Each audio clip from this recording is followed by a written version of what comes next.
ఓం గం గణపతయే నమః. ఓం జ్ఞానానందమయం దేవం నిర్మలస్ఫటికాకృతిం ఆధారం సర్వవిద్యానాం శ్రీ హయగ్రీవముపాస్మహే.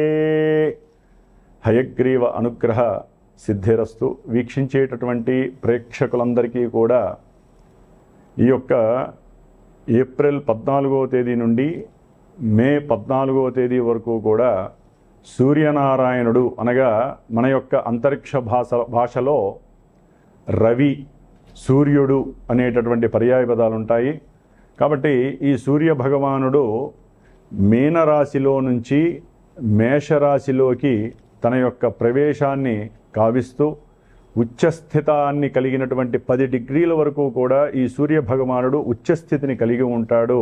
కాబట్టి ఎంతోమంది రాసుల వారికి అట్లాగే సూర్యగ్రహ నక్షత్రాలైనటువంటి కృత్తికా నక్షత్రము, ఉత్తరా నక్షత్రము, ఉత్తరాషాఢ నక్షత్రము, అట్లాగే సింహరాశి, కొంతమంది రాసుల వారికి అట్లాగే ఈ నక్షత్రాల వారికి కూడా చాలా చక్కటి ఆరోగ్యము, అనుకున్న కార్య అభీష్టాలు, ఉన్నతమైనటువంటి ఉద్యోగ ప్రాప్తి కలగటానికి అవకాశం లభిస్తుంది. ముఖ్యంగా ఎవరైతే ప్రభుత్వ ఉద్యోగపరంగా ఎన్నో ఎగ్జామ్స్ రాసి ఎన్నోసార్లు ప్రభుత్వ ఉద్యోగాలకు సంబంధించినటువంటి పరీక్షలు రాసి ఉన్నారో వారందరికీ కూడా చక్కటి ఉత్తీర్ణత శాతం కలిగి అట్లాగే ఉద్యోగ ప్రాప్తి కలగటానికి అవకాశాలు మెండుగా ఉన్నాయి.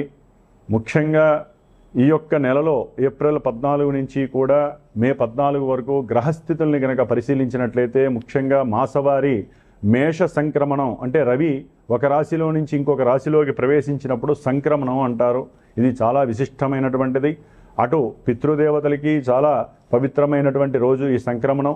అట్లాగే ఈ యొక్క సూర్య భగవానుడు నెలకి కరెక్ట్గా 1 డిగ్రీ చొప్పున రోజుకి 30 డిగ్రీలు కూడా పరిభ్రమిస్తూ 30 రోజుల్లో ఆయన మారేటటువంటి నక్షత్రాలని బట్టి వారి జాతక చక్రంలో ఎవరైతే ఈ రాశులు చూసుకుంటున్నారో వారి యొక్క జాతక చక్రంలో నడిచేటటువంటి దశలు, అంతర్దశలు, విదశల్ని బట్టి వారి యొక్క జన్మలగ్నాన్ని బట్టి ఈ సూర్య భగవానుడు ఎక్కడ ఉంటాడో ఆ యొక్క ఫలితాలని మనకి ఇప్పుడు ప్రసాదిస్తూ ఉంటాడు. మంచి కావచ్చు, చెడు కావచ్చు. కాబట్టి చాలామందికి రాశి మాత్రమే మా యొక్క నక్షత్రము, మా యొక్క రాశిదండి ఎలా ఉంటుంది అని మాత్రమే కనుక్కుంటున్నారు. కానీ ఈవెంట్స్ వైజ్ కానివ్వండి లేదా మీకు ఏదైనా ఇబ్బందులు కలుగుతున్నప్పుడు మీ జాతక పర్యవేక్షణని మీ మనసుకి నచ్చినటువంటి గురువు ద్వారా చక్కగా తెలుసుకొని ఎన్ని రోజులు ఎన్ని నెలలు మేము జాగ్రత్తగా ఉండాలి, ఏ అంతర్దశల్లో మేము విద్యకు కానివ్వండి, ఉన్నత విదేశాలకు కానివ్వండి, లేకపోతే వివాహపరమైనటువంటి చర్యలు చేపట్టడానికి, ముఖ్యంగా ఎవరైనా సరే ఆరోగ్యపరంగా బాలేనప్పుడు ఆరోగ్యానికి ఏ ఫలితాలు అంటే ఏ ఫలితాన్ని ఇచ్చేటటువంటి దేవతలను ఆరాధించాలి, అట్లాగే సంతానము కలగకపోవడానికి కారణం ఏంటి, ఇవన్నీ కూడా జన్మజాతకంలో మాత్రమే తెలుస్తాయి.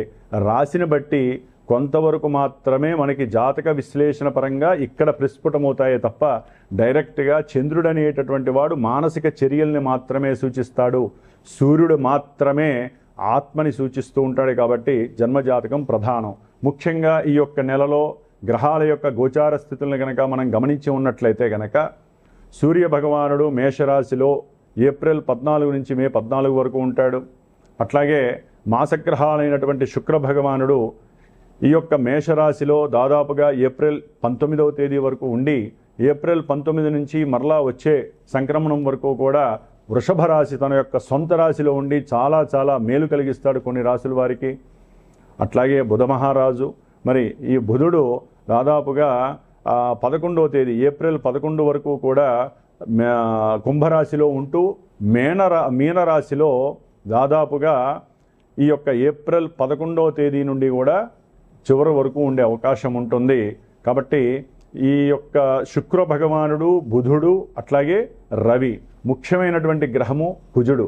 ఈయన శనితో కలిసి మే 10వ తేదీ వరకు కూడా మీనరాశిలోనే సంచారం చేస్తూ ఉంటాడు. కొంచెం కొన్ని రాశుల వారు మాత్రము కుజుడు శని ఆపరేటింగ్ అయ్యేటటువంటి రాశి మీనరాశి కాబట్టి కొన్ని రాశుల వారు జాగ్రత్తగా ఉండాలి. ఏదేమైనప్పటికీ కూడా ఎవరైనా సరే వారి యొక్క జాతక పర్యవేక్షణతో పాటుగా ఈ యొక్క గోచారాన్ని చూసుకున్నప్పుడు మరి ఏ దేవతల్ని ఆరాధించాలి అనేటటువంటి విషయాన్ని తమ యొక్క గురువుల్ని చక్కగా కనుక్కొని విశదీకరించుకొని ఆ యొక్క దేవతా నామాలను కానీ స్తోత్రాలను కానీ అర్చనలు కానీ పూజలు జపాలు హోమాదులు చేయించుకుంటే మాత్రమే వారి యొక్క కర్మ పరిపక్వత చెందుతుంది, అనుకున్న కార్యాలయందు ముందుకు వెళ్ళటానికి అవకాశం ఉంటుంది. కాబట్టి సర్వే జనా సుఖినో భవంతు అనేటటువంటి నామాన్ని అందరూ ఆచరించండి. గో రక్షతి రక్షిత, గోవుల్ని రక్షించండి. వాటి ద్వారా కలిగేటటువంటి పాజిటివ్ ఎనర్జీస్ మన దేశాన్ని భూగోళాన్ని కాపాడుతూ ఉంటాయి.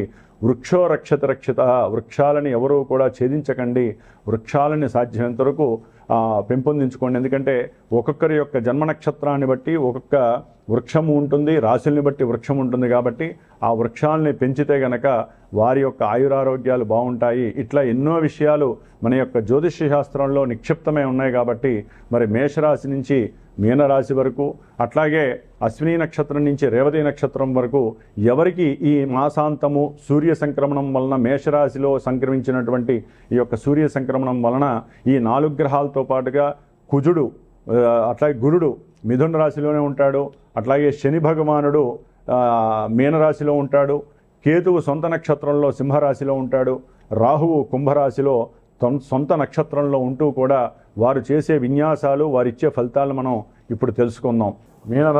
మీనరాశి వారికి ఏప్రిల్ 14 నుంచి మే 14 వరకు కూడా గ్రహాల యొక్క గోచార స్థితిగతుల్ని గమనించినట్లయితే సూర్య భగవానుడు ద్వితీయ రాశి అయినటువంటి మేషరాశిలో ఉచ్చస్థితిని పొంది మరి కుటుంబ స్థానంలో ఉండటం వలన కుటుంబంలో కొన్ని అమరికలు లోపించటం, కుటుంబంలో ఏదో ఒక సమస్య వలన ఆర్థికపరమైనటువంటి ఆకస్మిక నష్టాలు, ఆకస్మికంగా ధనము ఖర్చు అయ్యేటటువంటి పరిస్థితులు కనిపిస్తున్నాయి.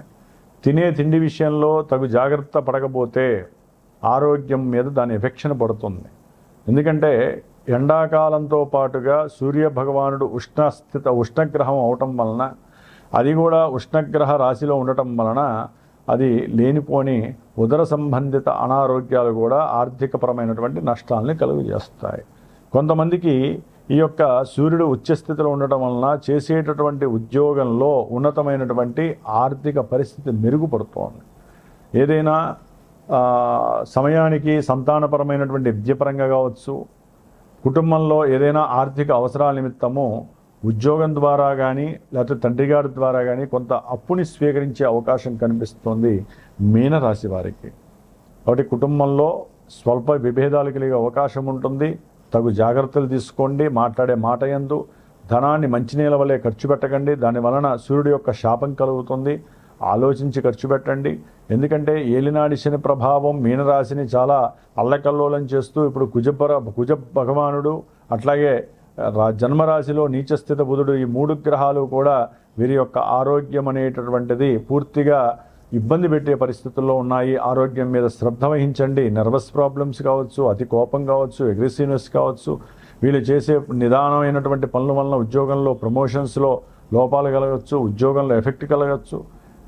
వీళ్ళకు ఉన్నటువంటి తెలివి తక్కువ పనులు కావచ్చు, ఏదైనా కావచ్చు, ఏ సమయంలో తీసుకొచ్చి అప్పు పెట్టాలో, ఎప్పుడు లోన్లు పెట్టాలో తెలియక అవన్నీ కూడా వీరికి లేనిపోని ఉచ్చుగా భవిష్యత్ కాలంలో కనిపించే అవకాశం ఉంటుంది. కాబట్టి పెట్టుబడులు పెట్టే అవకాశం తీసుకోకండి. అట్లాగే ధనపరమైనటువంటి విషయాలు కావచ్చు, కుటుంబపరంగా కావచ్చు, తండ్రి గారి పరంగా కావచ్చు, పిత్రార్జిత పరంగా కావచ్చు, వీరికి ఏదో ధనం వచ్చి పడుతుంది అనుకుంటారు. అవన్నీ కూడా ఆ అమ్మకం విషయాల్లో మధ్యవర్తులు లేట్ చేయడం కావచ్చు, మధ్యవర్తుల్లో ఉన్నటువంటి లోపాయుక్తాలు కావచ్చు, వ్యాపారంలో నష్టాల వలన కావచ్చు, ఉద్యోగంలో సరైనటువంటి సమతుల్యత లేకపోవడం వల్ల కావచ్చు, వీరు అనుకున్నటువంటి గృహ సంబంధిత విషయాలలో వీరికి చిక్కెదురయ్యే అవకాశం, అంటే ఇబ్బందులు ఎదురయ్యే అవకాశం కనిపిస్తుంది. చేసేటటువంటి ఉద్యోగంలో ప్రమోషన్ వస్తుంది, ధనలాభం వస్తుంది అనుకుంటే అక్కడ కూడా వీరు కొంచెం దిగజారిపోయే పరిస్థితులు కనిపిస్తున్నాయి మీనరాశి వారికి. ఏదేమైనప్పటికీ మీనరాశి వారికి చతుర్థంలో ఉన్నటువంటి గురువు విద్యార్థులకి విద్యందు ఆసక్తి ఉంటుంది. కానీ వీళ్ళు ఏదైనా కొన్ని ఎగ్జామ్స్ రాయటానికి అవకాశం తీసుకున్నప్పుడు వీరికి ఉన్నటువంటి సెల్ఫ్ నాలెడ్జ్ కావచ్చు, వీరంతకుముందు విద్యాలయాల్లో చేసినటువంటి పోకిరి చేష్టల వల్ల కావచ్చు, లేకపోతే వీరికి ఉన్నటువంటి పితృ సంబంధిత ధనము సరిపోకపోవడం కావచ్చు, వీరికి కొంత విద్యలో ఆటంకాలు, వేహాలు, ఇబ్బందులు కలగడానికి అవకాశం ఉంటుంది.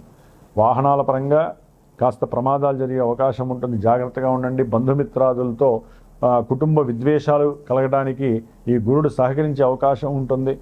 చేసేటటువంటి వృత్తిలో ఉద్యోగంలో కాస్త దూరంగా మిమ్మల్ని తీసుకువెళ్ళి వేయడానికి అవకాశం ఉంటుంది. అది కంఫర్ట్నెస్ దెబ్బతింటాం, అవసరమైతే ఉద్యోగానికి రాజీనామా చేసి నాకు ఈ ఉద్యోగం అవసరంలో వేరే ఉద్యోగానికి వెళ్తా ఉంటాం. ఇలాంటివి కూడా మీనరాశి వారికి. ఎందుకంటే జన్మరాశిలో ఉన్నటువంటి గ్రహాలు సామాన్యమైనవి కాదు, అల్లకల్లోలాన్ని సృష్టిస్తూ ఉంటాయి అవన్నీ కూడా. ఆ ఎఫెక్షన్ అంతా ఉద్యోగం మీద, ఆర్థిక పరంగా, కుటుంబ పరంగా. సూర్యుడు చూస్తే కుటుంబ స్థానంలో. కాబట్టి ఈ విషయాల యందు దాని తోడు వెనకాల చూస్తే రాహు మహానుభావుడు. వీళ్ళ గ్రహస్థితి ఎక్కడా అనుకూలంగా లేదు. ఒక్క కేతువు మాత్రమే ఉన్నాడు. శుక్ర భగవానుడు కాస్త అనుకూలంగా ఉన్నాడు.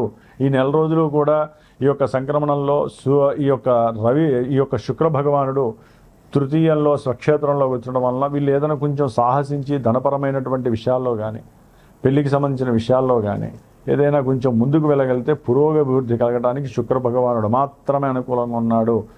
6లో ఉన్నటువంటి కేతువు కాస్త శత్రు రోగ రుణ నివృత్తిని కలుగజేయడానికి అవకాశం ఉంటుంది. అట్లాగే ఆర్థికంగా ఉద్యోగంలో ఏదైనా ఎదుగుదల కలగడానికి వీరికి ఉన్నటువంటి మల్టీ టాలెంట్ అనేది చాలా ఉపయోగపడుతుంది. కాబట్టి ఏదేమైనప్పటికీ ఈ యొక్క కుజ శని నీచస్థిత బుధుడు వలన వ్యాపారంలో వీరికి ఉన్నటువంటి స్టామినా తగ్గిపోతుంది. కొన్ని అనారోగ్య సూచనల వలన వీరు చేయాలనుకున్నటువంటి విషయాలు ఎందుకు పార్టిసిపేట్ చేయలేరు. ముఖ్యంగా వీరు తీసుకున్నటువంటి అప్పుల బాధ వలన వీరు తట్టుకోలేనటువంటి ఆర్థిక మానసిక ఒత్తిడి కుటుంబానికి దూరం చేసే అవకాశం కనిపిస్తోంది. భార్యాభర్తల మధ్య రగడ రోజు కూడా పెరిగిపోతూ ఉంటుంది. వ్యాపార భాగస్వాముల మధ్య అంతరంగికంగా విశేషమైనటువంటి ఎన్నో అవమానాలు, అనుమానాలు కలుగుతూ ఉంటాయి. వ్యాపారంలో వీరితో కలిసి ఉండాలా లేదా అనేటటువంటి అపోహలు ప్రారంభం అవుతూ ఉంటాయి. కాబట్టి మీనరాశి వారు చేయవలసిందల్లా ఒకటే, హనుమాన్ చాలీసా నిత్యము పారాయణ చేయండి. అట్లాగే విష్ణు అష్టోత్తరాన్ని చదువుకోండి, దుర్గాదేవి ఆరాధన చేయండి, చండీ హోమాలు చేయించుకోండి. కాబట్టి ఈ విధంగా చేసుకోండి. ఏదేమైనప్పటికీ కూడా జన్మజాతకంలో ఉన్నటువంటి లగ్న ప్రభావము, దశలు, అంతర్దశల యొక్క ప్రభావము మిమ్మల్ని ఇప్పుడున్నటువంటి పరిస్థితి నుంచి బయటపడేసే అవకాశము ఉంటుంది. ఇంకా ఈ పరిస్థితుల్ని లోపలికి తొక్కేసి మిమ్మల్ని పతనానికి తీసుకెళ్లే పరిస్థితి కూడా జన్మజాతకం సూచిస్తే మటుకు ఇప్పుడు ఇబ్బందులు ఎక్కువ అవుతాయి. ఎందుకంటే జన్మజాతకం అనేటటువంటిది మనం పుట్టిన సమయానికి ఉన్నటువంటి గ్రహస్థితులు, దశ, అంతర్దశలు, నిర్దేశం మాత్రమే గోచారం నిర్ణయిస్తుంది తప్ప డైరెక్ట్గా గోచారం ఏదీ చేయలేదు. అది గుర్తుంచుకొని మెలగాలి. చాలామంది మాకు గోచారంలో మీరు చెప్పిన చెడు జరగట్లేదంటారు, మంచి జరగట్లేదంటారు. జన్మజాతకంలో ఉన్నవే జరుగుతాయి, గోచారంలో ఉన్నవి సాధ్యమైనంత వరకు అవి ఇచ్చే రిఫ్లెక్షన్స్తో కొంతవరకు మాత్రమే మనకి కళ్ళ ముందు ప్రదర్శనలతో గుర్తుపెట్టుకోండి. జై హనుమాన్, జై శ్రీరామ్.